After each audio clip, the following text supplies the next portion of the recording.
Hi, everybody. I'm Carlene Beshin, and I am a member of the Oregon Area Progressives. Please wave if you are also an Oregon Area Progressive. So we meet in this back room every Saturday morning, almost, like we didn't meet last week, but, you know, it was Thanksgiving. But we meet most Saturday mornings right back here in this room at 10:30 in the morning, and every first Friday, except at 4th of July, we have an open mic here at the Firefly. Oh, it's definitely echoing. Here at the Firefly Coffee House. And first thing, I would just want to thank the Firefly for their gracious hospitality for the last 10, how many years? 9? 2011. So we're going on our 9th year of having an open mic here the first week of the month. We started on Thursdays, now we're on Fridays, for that long. And they have hosted us and been very gracious to us, so please patronize and give them a big round of applause for being generous hosts for that many years. We're really grateful because it's given us a venue for lots of very important topics and also a lot of fun. This is the Oregon Area Progressives Community Open Mic, and as I mentioned before, if you would like to speak from the mic later, does not include questions for our guest, Mr. Hawkins. This is if you would like to speak on a different topic, please get a slip. They're at the front and the back, and fill it out and make sure it gets to me, and you'll have that opportunity. So we are extremely aware of the overt and covert and unintended racist acts that happen in our communities every day. Some that we are aware of and some that we are not aware of. Some that we may accidentally, by our own ignorance, be guilty of, and some that we may stand up to. Some that we may be uncomfortable by and not know how to respond, but we know it's happening all around us all the time. Now, I'm a Southerner. I grew up in the rural South, and when I came to Wisconsin, and as an elementary school teacher, let me ask someone to turn this music off. As an elementary school teacher, it was disturbing to me to have racism referred to as down south they. In the South they. Because I came from the South, and I came from a very racist community, definitely. I'm no denying that. But what I was seeing was a very different and in some ways more destructive kind of racism that was happening around me all the time in a very, very liberal city. And that was eye-opening for me because I came from the South. I saw Gone with the Wind as a school field trip 4 times by the time I graduated from high school. I was a 5% minority in my high school because of white flight. So it was a very different thing to come to a place where I assumed, and you know what that means when you assume, that things were different. And they were different, but they weren't different. And so I think as white liberals, and even though we have a more mixed crowd than we usually do here, and I am really glad about that, we often think of ourselves, and I include myself in this, as being above certain things or being aware of certain things. And I'm here to tell you we just don't know. And so we are so grateful that you are courageous enough to come to this microphone on this night and talk with us. So please help me welcome Harry Hawkins, Executive Vice President of the Nehemiah Center for Urban Development Oh, urban leadership development. Sorry, left that out. Thank you. Yeah, don't feel bad, that's a mouthful, so we understand that. Thanks for having me. So this is a much bigger crowd than I was expecting. You never really know how many people want to come actually hear you talk, on a Friday evening. So I would expect, maybe 5 or 10 people. So this is really cool. Thanks for it. So just one of the things I just wanted to let you all know, I have been accused of being subtle. No, that's not true. If you know me, you know that is absolutely not true. So if you see anybody, my wife is here, 2 of my friends. So if you see one of them stand up and start waving their arms, they're probably pulling my coattails, saying that's too much. That's too much. But a couple of things that I think are important is, one, I love to tell stories. So I'm going to tell a few stories tonight, and we're going to connect a few things. One of the first stories I tell is, to me, it was very interesting. My wife and I, my family and I, we've been here 7 years in August. We lived the entire time we've been in Wisconsin, in Oregon. And if you've seen me, you've probably seen my face like this around town. That's pretty much how I walk around. We'll get to that in a minute. But anyhow, I had the opportunity to bring my immediate family up to visit us. And so I remember taking my sister to Walgreens because she and my niece had a cold. And so we come down Janesville Street and we come down Main. And on the way back, my sister began to really look around. We were going through downtown Oregon. She goes, "Oh my gosh, we just drove into a Hallmark movie," right? And so it was very interesting to see Oregon and Wisconsin through her eyes. So I was born in D.C., but I grew up in Atlanta. I spent 30 years there. And so we grew up in the suburbs. To get to farmland, we probably had to drive 2 or 3 hours. We would, remark on the cows and horses that we would see when we were taking trips to D.C. And now I pass, cornfields and whatnot on my way to work. So it's a little bit of a shift for us. But the reason why that's important is that this is the type of place and town and size that my wife and I always kind of thought it'd be kind of cool to live someplace like this, right? We like the 4 seasons. We like the fact that, you have local places you can support. And so there are a lot of things that we feel that are worth fighting for in a town like Oregon. The 12-minute commute, you can't beat that compared to Atlanta, right? Ouch, 45-hour-long drive. But there's also some other issues here, right? And tonight we were talking about naming and addressing racism. And when I thought about this, there are a lot of things I could do when I'm up here. I could scream, I could cry. I don't know if either one of those would be helpful. So I was trying to think what would be beneficial to a crowd that lives here in Oregon. And so I decided that in order to name and address racism, you have to have some way to identify it. And that can be difficult if you didn't grow up looking at it, expressing it, feeling it, understanding it. So I decided I'll tell a few stories to really give you a framework. Now, just a little bit of a warning. Do not take these frameworks and tell black people that you understand racism, okay? This is just to help you understand it yourself. Do not go back and think you got it figured out. You now have some camaraderie, okay? So I'm going to save you some trouble. Don't do that. But the first story I'm going to share is something some of us might have experienced. So one time I signed up for a class over here at Anytime Fitness, and I go in. It's early in the morning. And I've seen these classes before, and I was pretty sure I couldn't keep up with the ladies that were in there. And it was mostly ladies. And so I'm going to the class, and I'm thinking, oh, Lord, please just let me pass out. Let me just remain conscious. I don't want to be in a corner. They have to call the ambulance. It's probably part of their policy. And then everyone see me get wheeled out of the gym. And so you walk in, and it's full of women. And when you walk in, the atmosphere shifts. And I'm like, oh, crap. Back out slowly, look at the wall. Yeah, that's the right class, okay. And so what happened was I realized that no matter what my intentions were when I walked into that room, I brought all of the history and the issues of male dominance with me when I entered that space.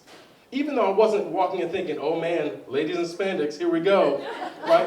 I'm just thinking like, I hope I don't pass out and embarrass myself in front of these women. Like, oh my gosh, I'm gonna be so embarrassed they have to step over me because I'm in a heaving heap on the ground.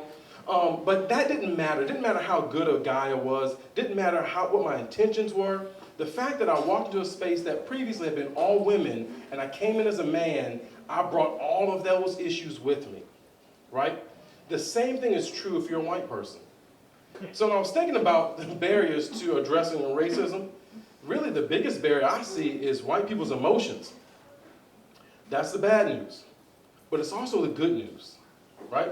Because if you wanted to, let's say, change a law, or if you wanted to hold an elected official accountable, there's a system for that, right? You know exactly what to do. You get out your pen, your paper, you go email, you go protest, you go lobby. But if you want to change somebody's mind or opinion, that's a little bit trickier. So the thing about understanding and naming and understanding and addressing racism, the first thing is you just have to accept it. No matter how good a person you are, no matter how much you've done, no matter how well you have articulated your allyship, when you walk into the space as a white person, you bring the baggage of all those other white people with you. Now that's not a good or comfortable feeling, right? No one wants to be blamed for someone else's junk. But that's the reality that you inherited because of the country we live in. With all its benefits, all its good things, it also gave you some baggage to bring with you. And so whenever you enter that space, it comes with you. Just like when I entered that space and all the women were looking at me like, oh crap, here he is a guy, oh no, right? And it wasn't that they didn't want me to exercise. It wasn't that they hoped that, I would leave. It just changed the dynamic. So part of the first thing you have to do is you have to just accept it. Accept that this is a reality that we all inherited, right? Just like you couldn't pick your parents, you can't change the past, right? You're not responsible for it, but you do have to deal with it. And that's the first thing.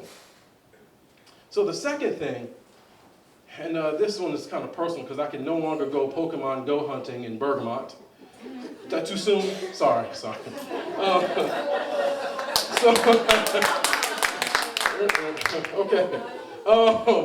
So one day, I'm a gamer, right? And I don't know if people know that when they first see me, but I game on everything. Laptop, desktop, phone, tablet, right? Paper. You give me pen and paper, I'll probably come with a game.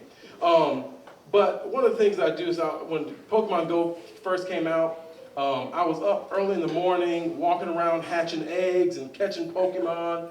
And I'm out there one day and I'm sitting on the corner. You've probably seen it looks a little weird. I'll give it to you, right? You just see somebody stand in the middle of nowhere looking at their phone. Like, what in the world's going on? I get it. It's a little weird, yes. But anyhow, I'm standing there. It's like 5:45 in the morning. It's summertime. The sun is starting to come up. And I'm on the sidewalk. And an older white woman walks up to me. And she goes, I just got to know, what are you doing? Now, hindsight, I wish I had told her I was going to kidnap nosy white women. Probably best I didn't, right? I probably would have met the chief a little bit sooner if that was my response. But what happened was I explained to her. I showed her what I was doing, and I told her why I was out early in the morning. And the reason I did that wasn't because I felt like I owed it to her, but I really wanted to hopefully maybe change her perspective on what black men were doing out on the street, right? I'm just trying to get some exercise and play a game while I do it. So maybe I can work off some stress from people asking me what I'm doing when I'm minding my business. So part of naming and addressing racism is really you need to question yourself. You see me on the sidewalk, you think, oh gosh, what is he doing? No, that's not my question, that's your question. Why is that what you think? Why is that the first thought in your brain, right? Because the thing is, if you grew up and you were told to question black people, right? If you grew up with relatives or friends or neighbors or police and they saw somebody go, uh-oh, lock your doors, let's watch them, what's happening, what's going on, if that's what you were raised with, then that might be your first thought. But it doesn't have to be your last one, right? You don't have to act on that thought. Just because you have a thought doesn't mean you need to act on it. So if we're going to name and address racism, part of this has to be you need to question yourself. You need to think about your motives. What's driving your actions? Where did this come from? why do I need to know this information, right? What would happen if that lady just walked on and kept doing whatever she was doing out at 5:45 in the morning? I don't know what she was doing. Maybe I need to ask her. It's early. Why are you up so early? What's going on? What you doing? So, so the other thing is, and this is a good one. I just came up with this one recently. I was thinking about this because I was talking to one of my friends, and he's a writer. I'm a writer. We were talking about a lot of writery stuff. I won't go into details.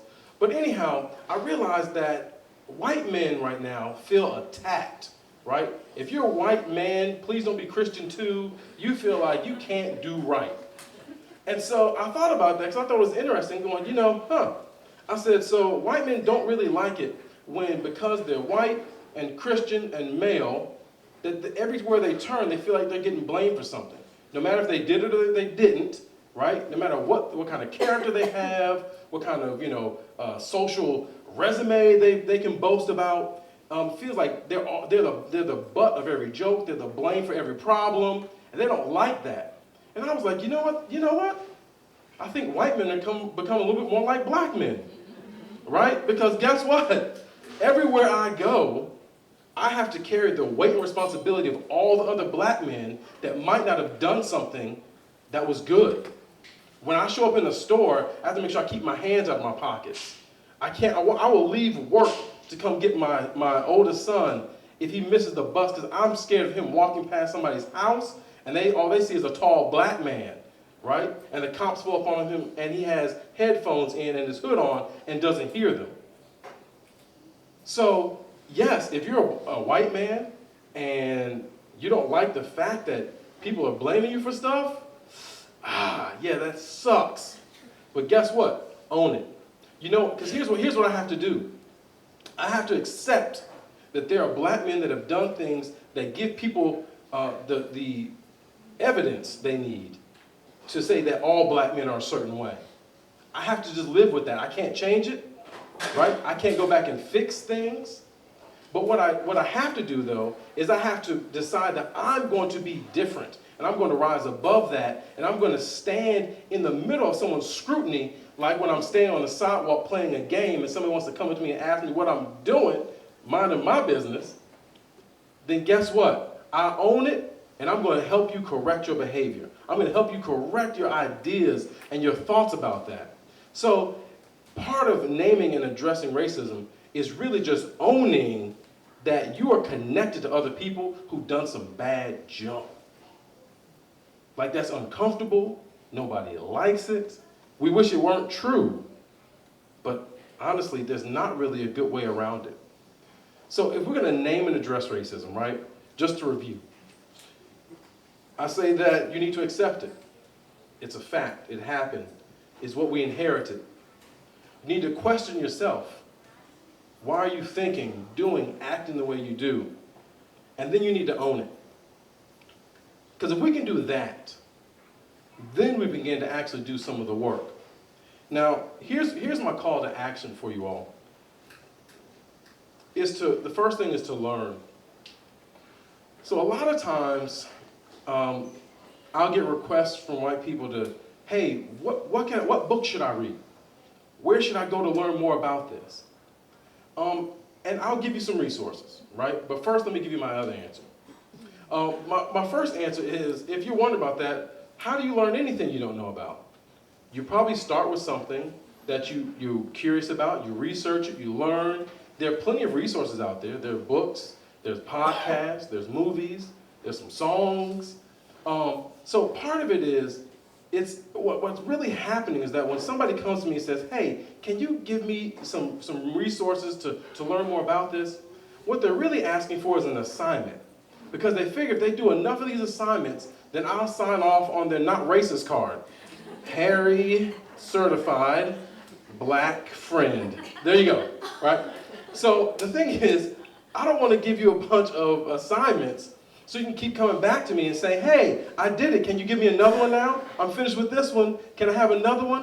Right? Because eventually what's going to happen is you're going to get offended when somebody says you still got some work to do. And you're like, but I got my card right here. I finished all my assignments. I'm not one of them. Okay, I'm with you. And so you need to learn and really do that on your own, right? Find out what's passionate for you. Find out the things that you're curious about and go get some resources.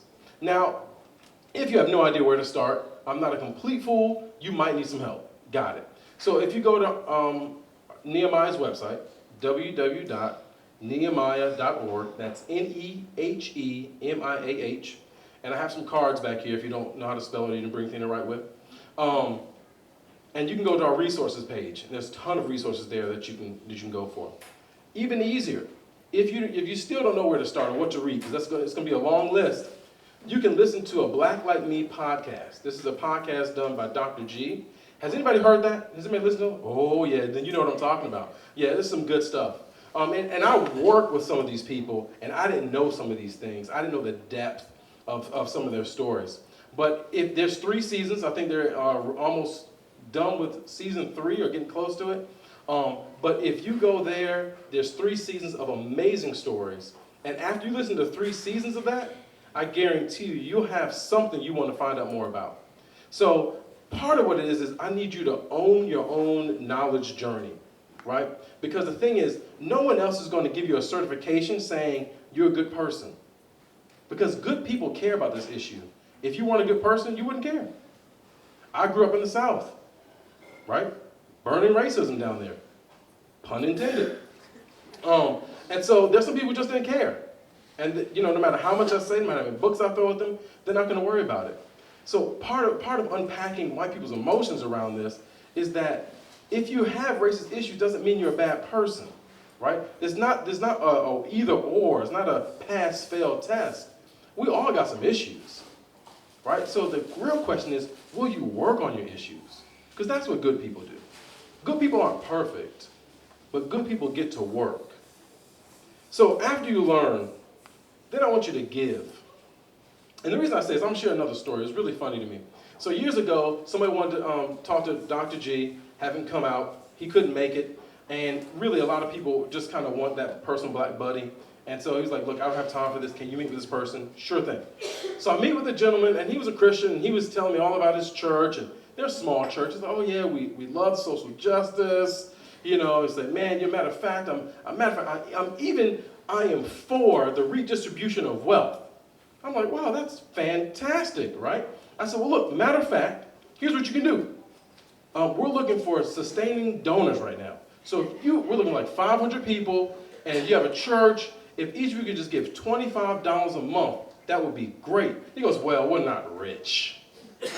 So I was so excited because I didn't know that $25 a month made me wealthy, but I'm going to the yacht club, right? Like, that's amazing. Like, no one told me that I was wealthy. It's such a relief.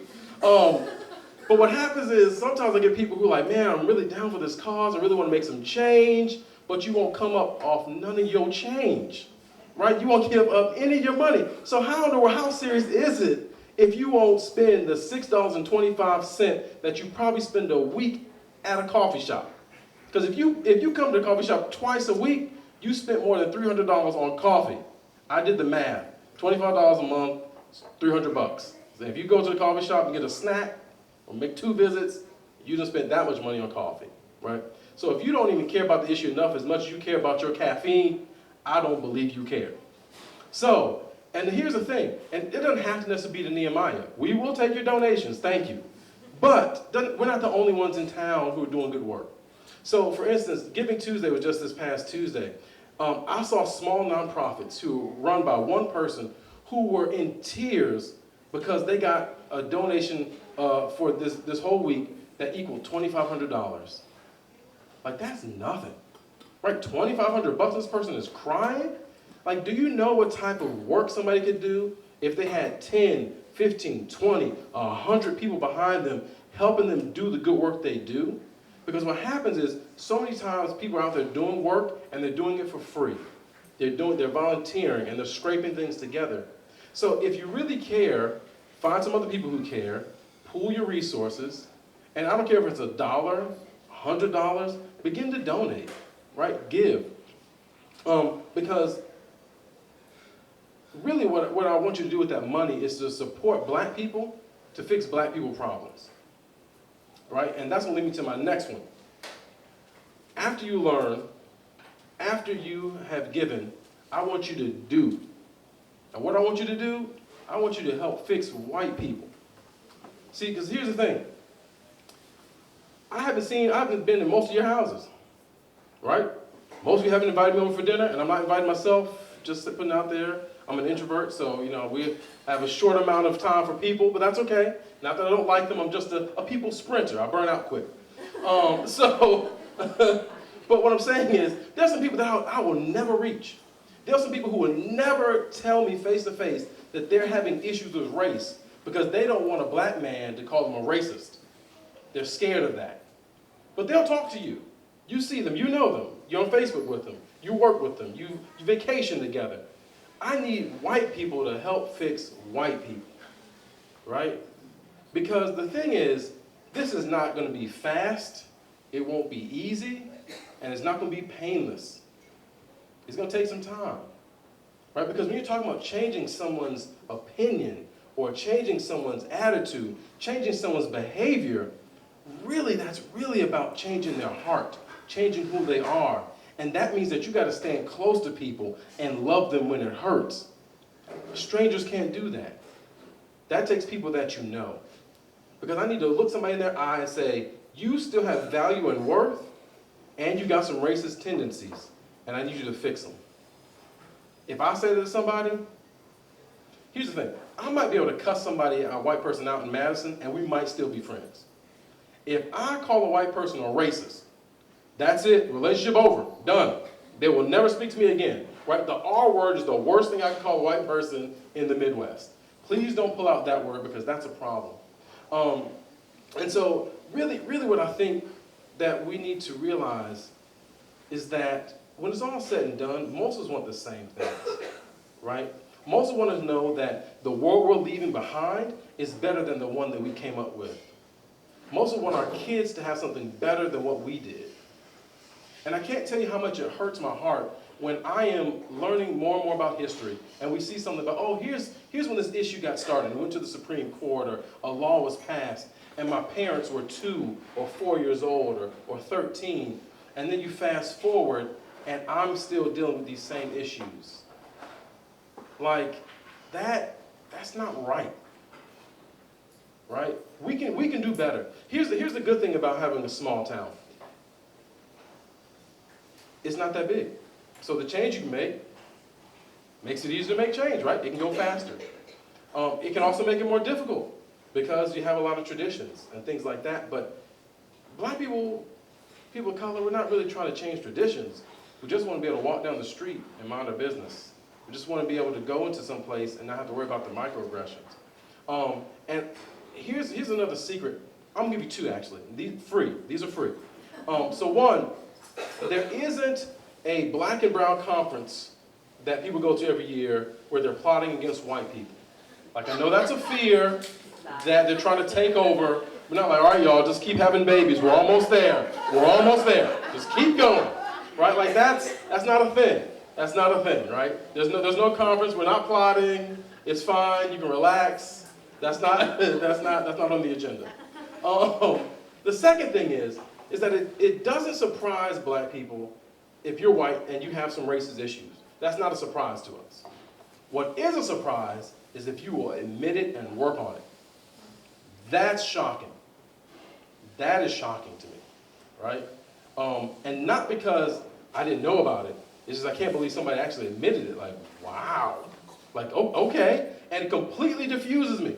I sent an angry email to the school yesterday. Or was it this morning? It was maybe one of those days. Last night, this morning, something. And I was like, hey, who made this change? I'm angry. Call me. Right? And so I'm hot. I'm mad. And the teacher calls and says, hey, look, it was my fault. I should have done something different. I was like, oh, okay, well, thank you. It's great. Like, that was it. Right? That was the whole thing. Right? Now had she gone into the turtle shell, I would have come in with the hammer. Right? We're going to crack you and get you out of there. But, she poked her head out like, hey, my bad. Okay, we're good. I'm sorry. We'll fix it. Okay. It's not that difficult, right? It can be scary because what we're afraid of is not being a good person again. That's what we're really afraid of. right? We're afraid that what we have, how we view ourselves is not how someone else is going to view us. But if we don't find the way to work on our issues, then you actually have a self-fulfilling prophecy. So, if you have any questions, Nehemiah.org, like the Bible character, if that helps, if you need to figure out how to spell it later on. But yeah, so now I think we're going to take some questions.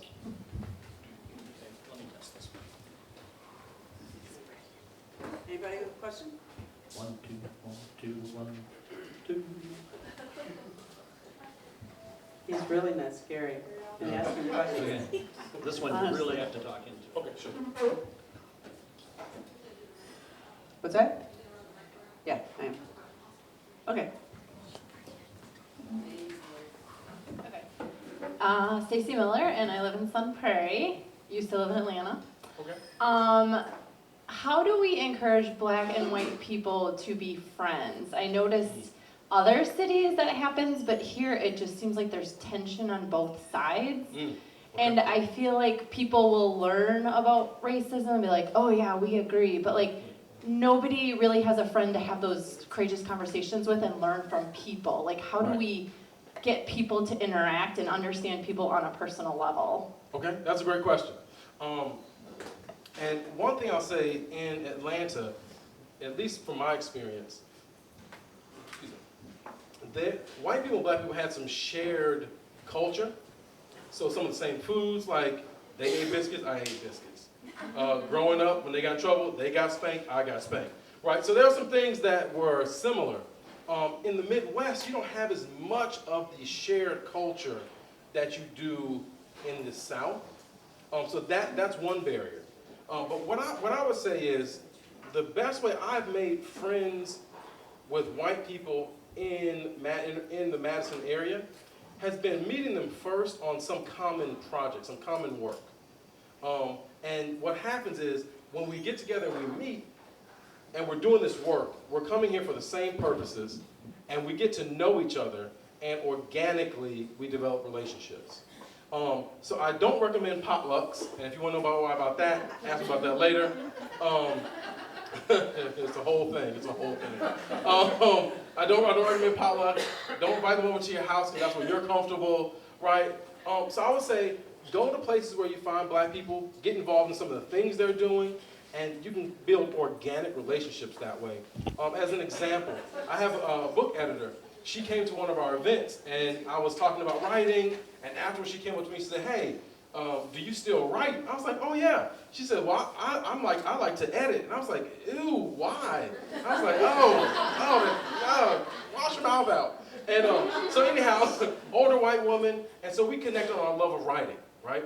Two people who never would have met before, never would have, spent time with each other, and we have a developing relationship, friendship, because of that. So I would say if you want diverse friends, one, go to diverse places. Two, get involved in some diverse activities where you are supporting what the black people or other people are doing.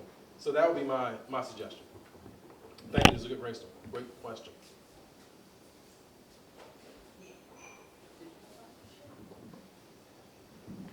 Hello, Jenna Jacobson, Village of Oregon. I got to know about the potluck situation. Oh, okay. All right. Well, they asked for it, so that's my disclaimer. It was a formal question, so don't say I didn't warn you. So here's the thing. And these are stereotypes, but we're going to you. Please understand that. So typically speaking, white people love their pets in a different way than black people love their pets. Okay? So, I used to have dogs way back when, but like my dog kissed me in the mouth, or no. The cat, I don't believe your cat don't get on the counter. So what happens is, when you're at a potluck, you don't know who cooked what.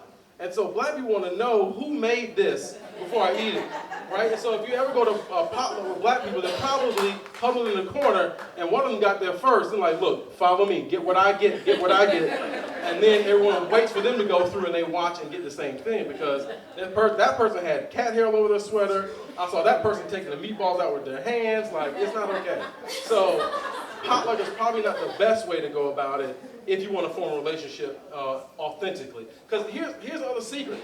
While white people working on their junk, black people got to work on some of our stereotypes too. right? So maybe your cat is well behaved. We don't believe that, but maybe it is. So that's why, that's not the first place to start. Is anyone brave enough to ask another question after that one? Hi, my name is Mindy Willard, and I've lost my voice. I'm sorry I can't speak up.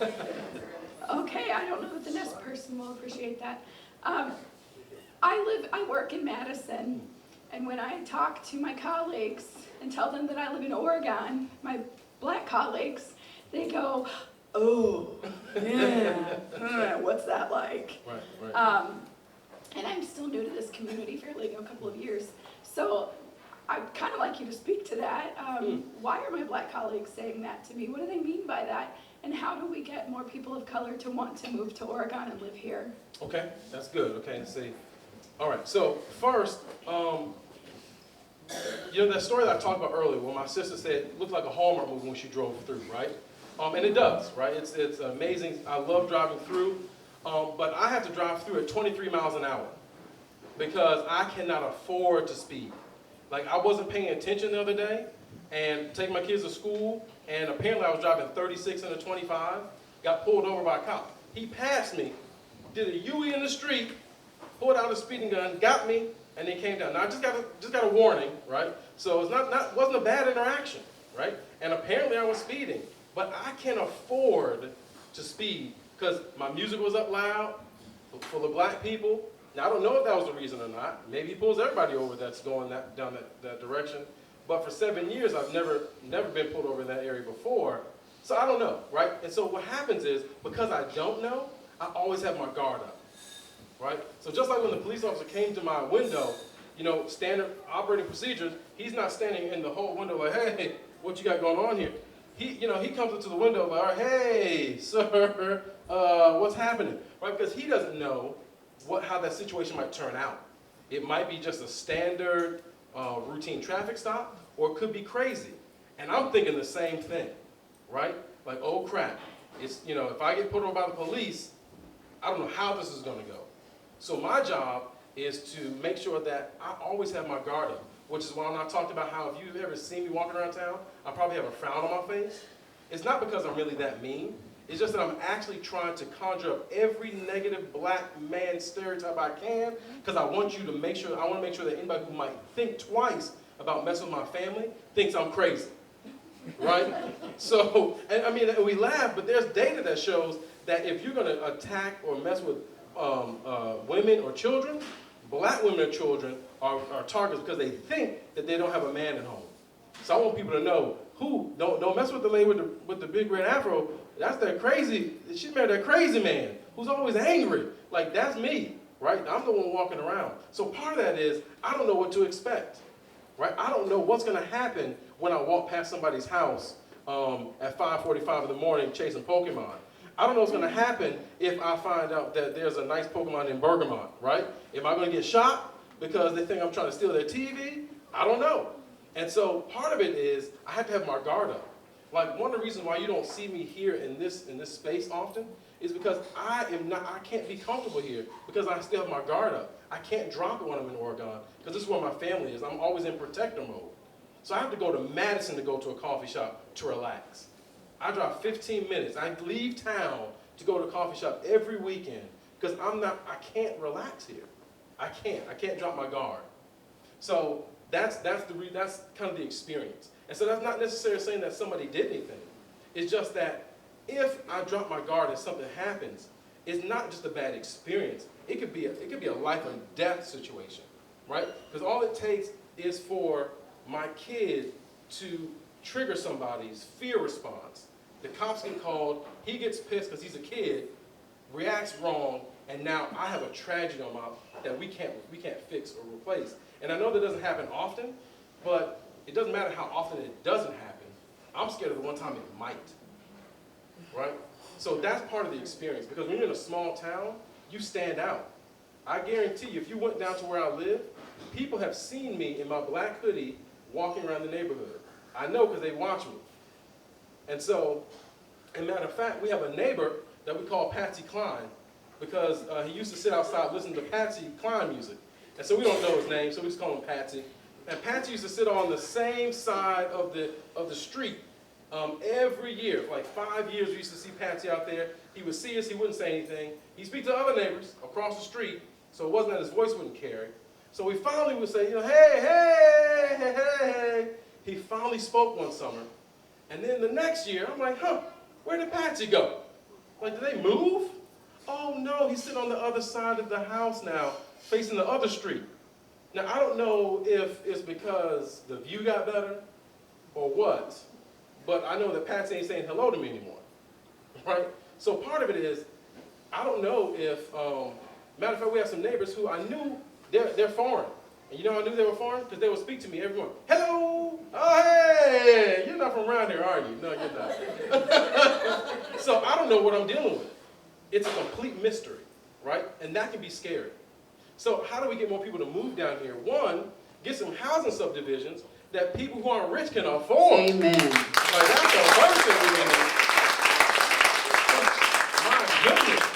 I mean, because if I told people back home I was looking at a $300,000 house to purchase, they were like, why are you trying to act rich? You're not rich. I know, right? I don't want to be house poor.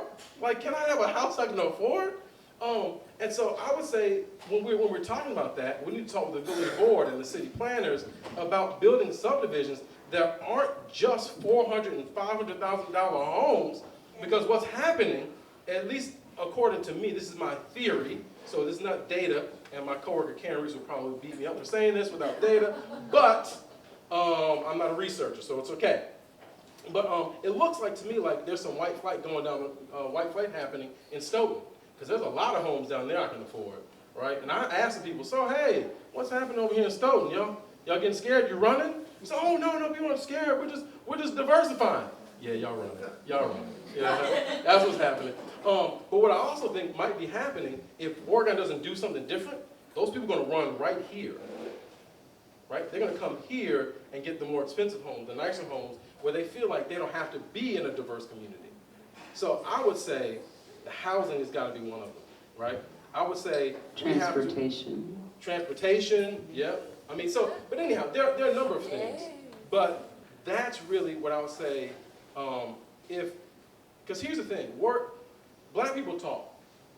So a couple years ago, last year, I was having issues with my kids in the schools, racist issues.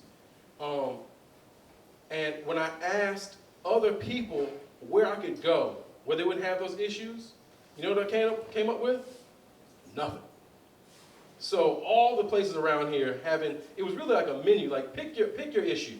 We might not have that issue, but we got this issue.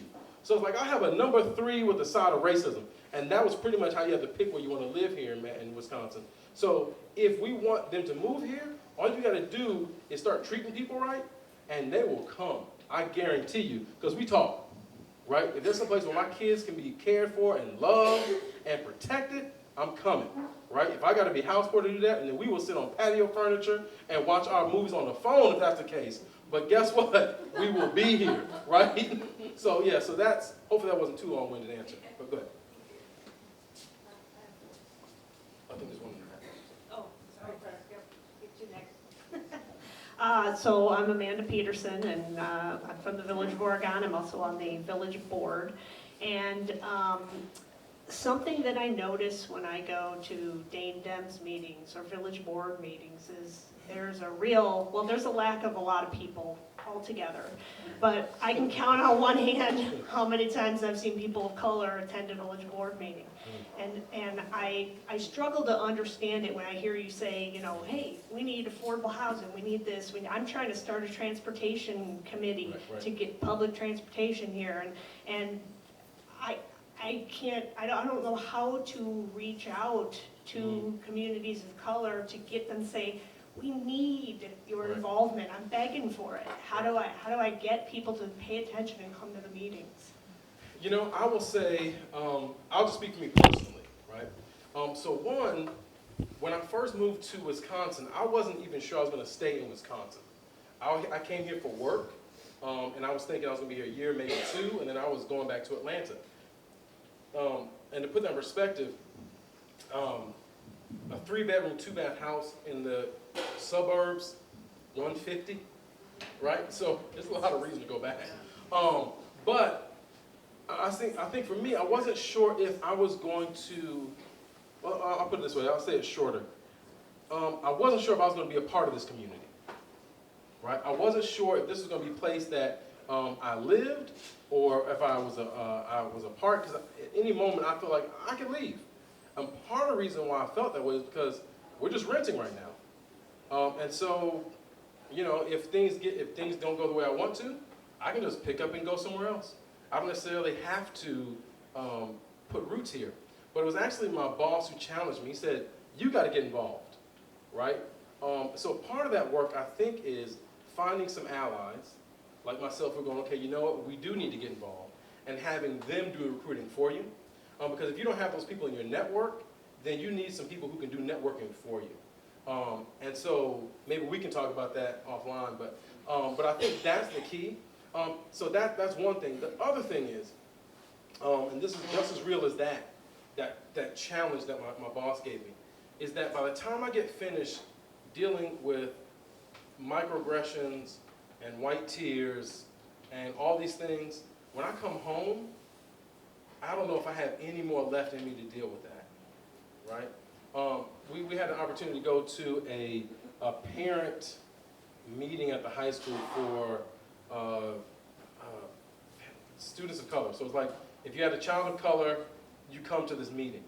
In my head, I'm thinking, oh, it'll be a bunch of black people. Okay, cool, you know, whatever.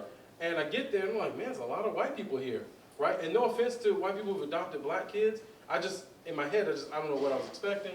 But when we started the meeting, people were all over the place, right? There were microaggressions, you know, where my wife and I are describing challenges we're having with the school and with teachers. And one of the parents goes, well, you know, if you were more involved. What the, you know, what the deuce?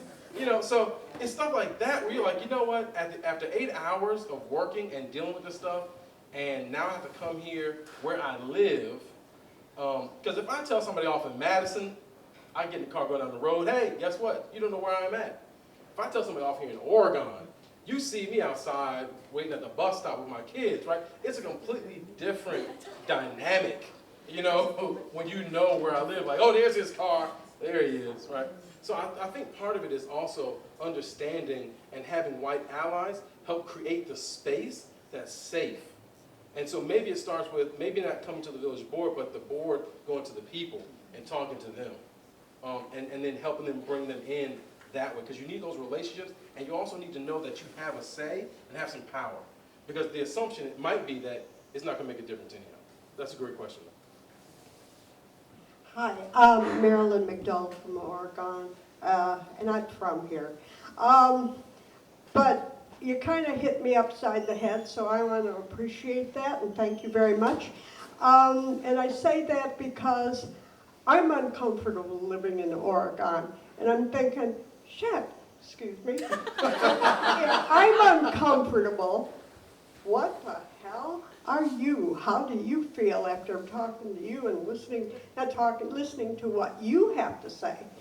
If I'm feeling uncomfortable in the expensive Bergamot, I'm not in there, but having those developments around me and the ones that they've annexed in recently that they're building, if I'm uncomfortable and there's no decent affordable housing for us when we decide to sell, what the heck? Right. So I cleaned up that last bit. Yes, sir. So I thank you so much. Oh, you're welcome. And you know, thank you for sharing that. You know, I think one of the things that at least was shocking some of my white coworkers when at work we said, hey, look, we're going to have our culture represent African American culture, and we're going to highlight that, tell you what that means. And they go, wait, what? Like, shouldn't we be multicultural? Like, no, you're going to learn how to navigate cross-culturally. But one of the things that I was sharing with her in that was that typically when black people tell you off, it's really an invitation for you to get closer. Now, it doesn't feel that way initially because it hurts a little bit, but if I didn't care, I just would have moved, right? If I didn't think it was worth saving, I wouldn't say a thing. I just would have got up and left, right? My family and I can afford to go wherever we want to go. If I want to move back to Atlanta, if I want to go to Madison, Fitchburg, some Prairie, whatever, I don't have to be here. So I think part of that discomfort is being okay with the discomfort, which I thank you for expressing that, because I'm hoping you're not the only one who's uncomfortable, but in a good way. But I think sitting with that and not running from it, right? If you've ever worked with a personal trainer, you might think they're trying to kill you the first few times. You're like, I'm pretty sure I'm paying somebody for my own demise. But if you stick with it, you typically like the results, right? And so that's what we hope these kind of conversations get to be. I'm pretty loud too. Sorry. So, Kim Walker, I live here in Oregon, and I had the great pleasure to teach one of Harry's children, Kay. So I've been on the other side of the Harry Hawkins push, but I deserved it, right? So I'm kind of wondering, as white people are becoming more educated and more books are being published and people are talking about this, when you give that push, because you care, and especially about your children, are people more receptive in the last few years than possibly they had been before? Or, I mean, I know we still have a long way to go, but is there some silver lining there? Or? I will say this. I don't know. I think it's hard for me to tell if people are more receptive. I think we're having more conversations about it with some accountability attached to it. And so one of the things that helps, I think there are people who are championing some of these causes. And I also think some people have been embarrassed to the point where they have to do something. And I think that combined with the embarrassment and the champions and the and really just maybe the social pressure to change, I think is really moving things along. One thing that I think also, and there was an amazing article, and I can't remember the gentleman's name who wrote it, but he coined this phrase, demographic anxiety. And essentially one of the things that one of the gentlemen he was interviewing in the story said was that he was scared of becoming a minority because he knew how minorities were treated. And I think white people are beginning to realize that internal issue. And the more they realize that, the easier it is to have the conversation. Because the first time I heard something like that was when I came to Wisconsin. I didn't know that was a fear of white people. They were like, we're not going to be here. I'm like, what? Like, wow, okay, all right. That seems a little odd, but all right. So I think there might be some more people being receptive. And I think right now we're maybe at if I had to, force me to give an answer, I think we're at a critical juncture where people who aren't comfortable with this narrative will have to determine what they're going to do about it, right? And that, I think, will speak volumes for the type of community that we will become, is what will the people who are undecided, if they don't know what to do with this yet, what are they going to do about it, right? Are they going to realize that, man, that guy just said some stuff that made me a little mad, but you know what? I'm going to forgive him since it's late Friday night and really listen to, I'm going to take a couple of those pieces and work on them. Even though he made me mad a little bit, I'm going to work on my own stuff. So I'm hopeful that people will own some of these things and begin to work on them. So I'm going to ask the last question, and it's going to be to repeat the three things that you gave us as challenges in the beginning. Awesome. All right. So the call to action? Yes, sir. Okay. So to learn, and then once you learn, give, and then once you give, do. Right? And in order to get to that place, you really need to accept that racism is a thing. You need to question yourself, question your motives, and then you also need to own it. It's all right if this is the burden that your ancestors gave you. Well, work with it. Thank you so much.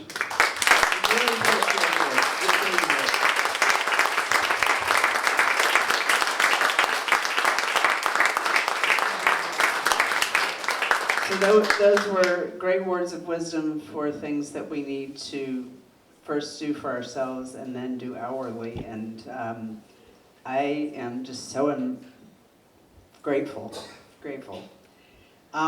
So we're going to have a little segue here.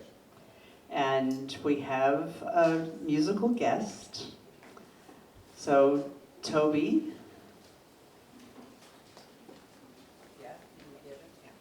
So Toby's going to come and play for us, and he'll tell you what he's going to play. And after that, we have two folks who have shared slips that they'd like to speak from the mic. And I'd ask while Toby's playing that we kind of try to stay in one place.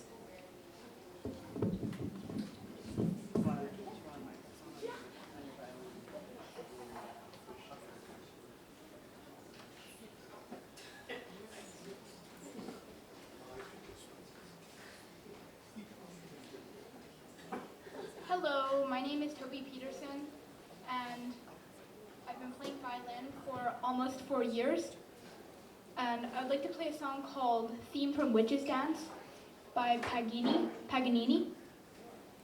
And I'm not going to use a mic because I'm loud enough without it. So, yeah.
Okay. He'll play another. Okay, so we have two people who would like to speak from the mic tonight, Jane Kashnick and Marilyn McDowell. So Jane, would you like to come first? Sure.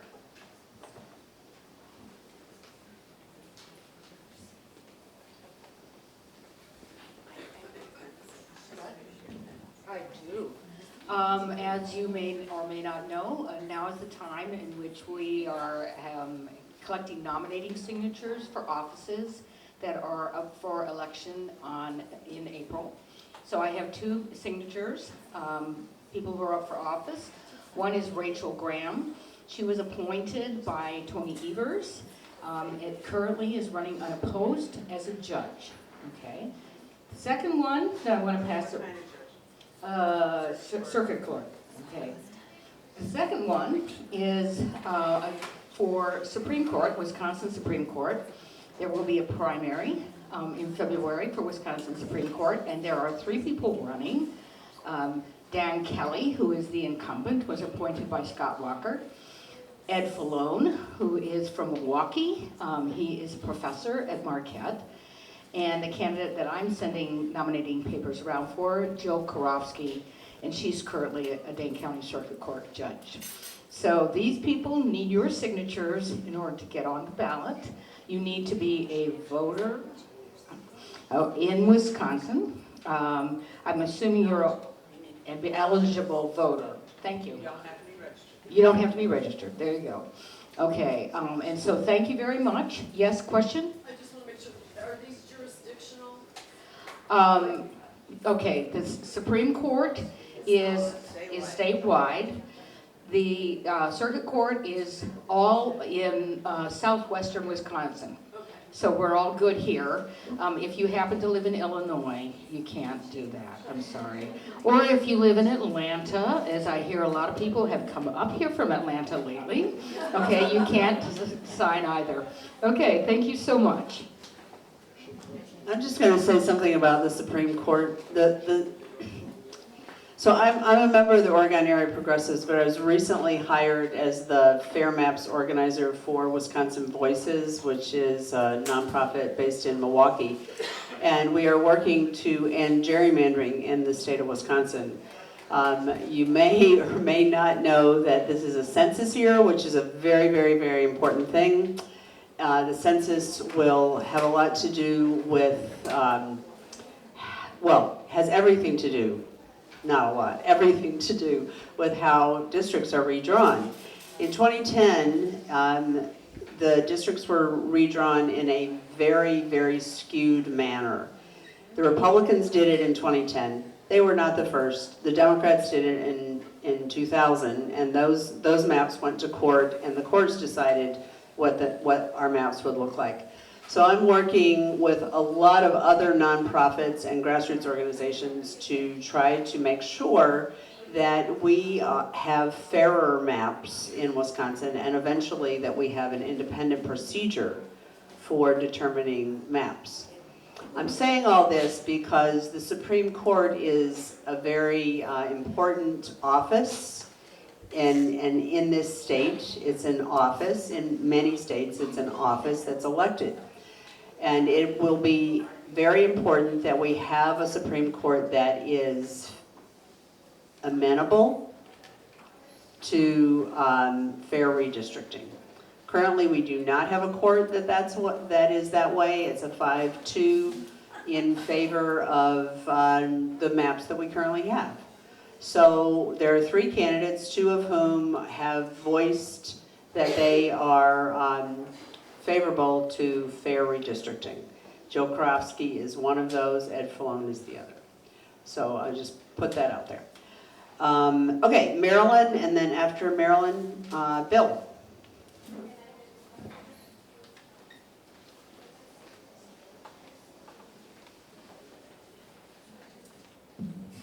Okay, I'll put on the different hat right now. I am here tonight with Ron Berger from McFarland, and I have a table of information, signs, buttons already and things for Elizabeth Warren for the primary election coming up. So I encourage you to stop by. The first button is free, yay. The next one is 50 cents, so it's not bad. $1 for bumper stickers we're requesting, and $3 for yard signs. It's the old staple them together signs, so they're cheaper. So I appreciate if you would stop back, and it looks like at this point, I'm going to be your point of contact for Elizabeth Warren, for Oregon. So most of you know who I am and how to get a hold of me. And I'm here nearly every morning. So if you need...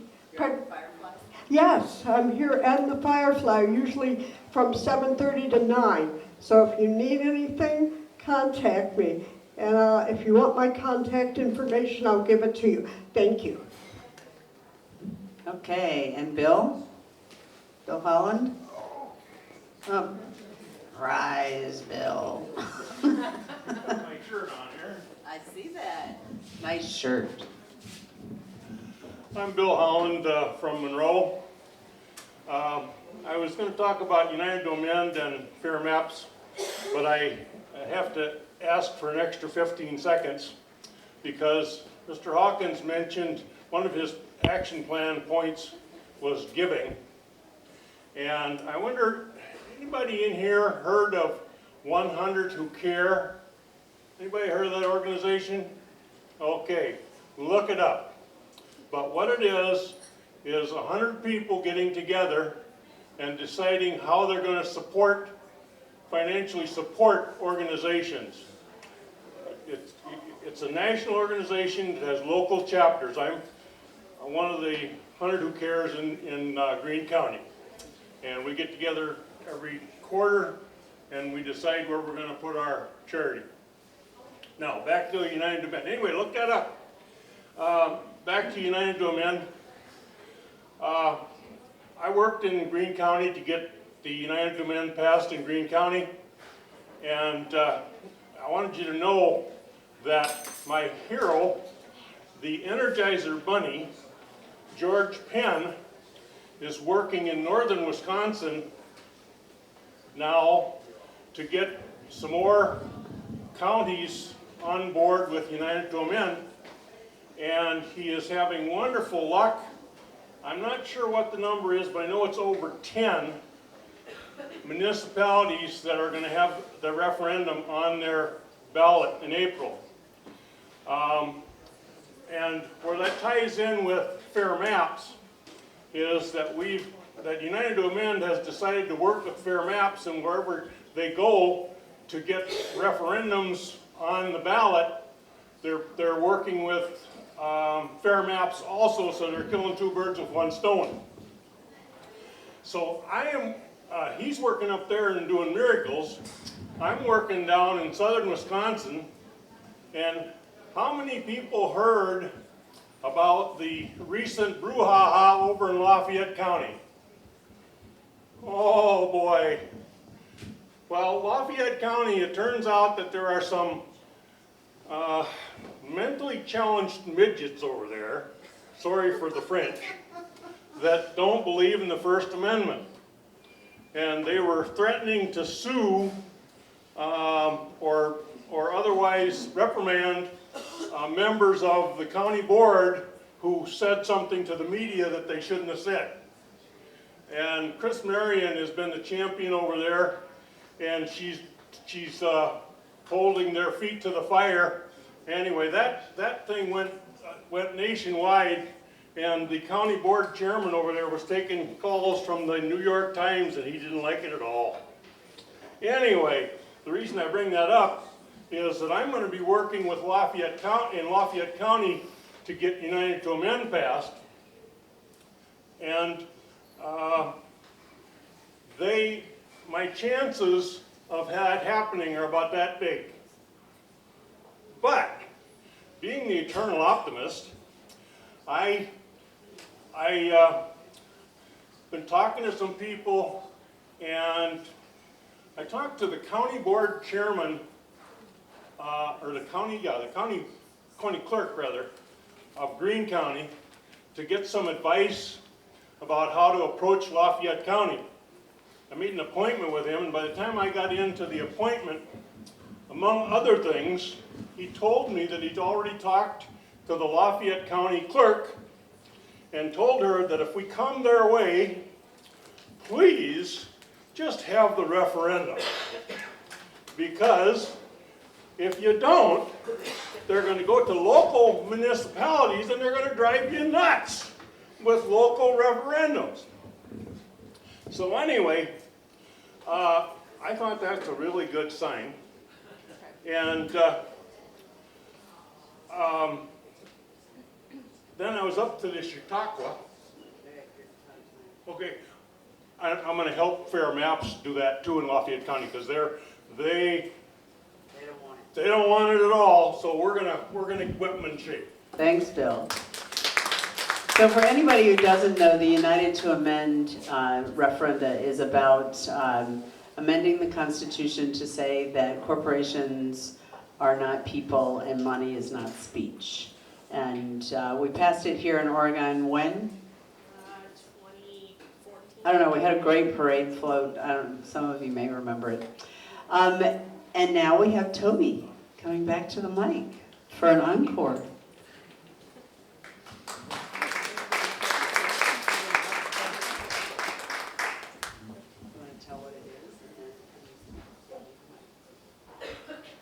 This song is called Jupiter from the Planet Suite, and I just wanted to play it because it just makes you feel so many different emotions at once. It's sort of like how I think about the world.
Thank you, Toby. It takes a lot of courage to come up here in front of all these adults.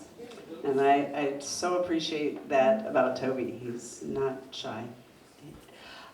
So I want to just plug something that Mr. Hawkins didn't plug, and that is the Black History for a New Day class that is offered at the Fountain of Life Church that I think it's in the fourth year? Fifth year? This will be the 5th year, okay.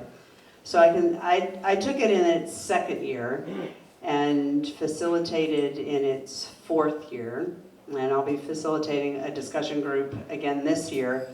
It starts January 27th is the first class. It's on Monday nights for 2 hours, starts at 7 to 9, and it is outstanding, and it's for white people. I mean, it's for white people. It's for white people to learn about the history of black people in this country.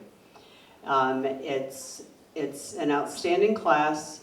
University of Wisconsin professors, other African Americans from the community. Reverend G usually opens it up. Sometimes Mr. Hawkins does. Facilitator guides are here this evening. And I'm sorry, I don't know your names. Don and Denise, they coordinate the facilitators for the groups. It's very much worth your time and effort and energy and thought, and so I challenge folks to do that. I've found it worthwhile as a participant and even more worthwhile as a facilitator. So I challenge you to do that. Another thing that that I'm finding disturbing and thought-provoking and educating is to listen to the 1619 podcast from the New York Times. I'm listening through for the 2nd time now, because the first time I felt like, okay, I was just so stunned by some of the things that I learned that I needed to listen again and again. So that's another thing that's sometimes maybe, I think, an easier way to bring oneself to facing things that are difficult, because it can be done privately. And sometimes privately is the best way to start, because it's easier to be reflective in private than it is in public. So those are just a couple of things that I can offer that I've done that have been good. Yeah, I think that's all I need to say about that. Is there anybody else who would like to speak from the mic? Because anybody who knows me would. Oh, I'm so sorry. My husband, he asked me if he could speak, and I forgot. Embarrassed. Okay, this is my husband. Hey there, thanks for coming out to the open mic. This is kind of extemporaneous, but just a thought. And this is for Kim. You're wondering how long it's going to take. And today is the anniversary. It makes me kind of teary-eyed. It's the anniversary of the passage of the 13th Amendment. And most people don't know that the President Lincoln did not ban slavery. He freed the slaves, but he didn't ban slavery. And it took an amendment to the Constitution, which is flawed, as many of us know. But this is 150 years ago. And so it was back in the mid to late 1800s, and it wasn't until 75 that Kentucky ratified it. And I'm not talking about 1875, I'm talking about 1975. So some of these things are going to take a long, long time. But here we are, a community of people who want to make it happen. Thank you for coming out.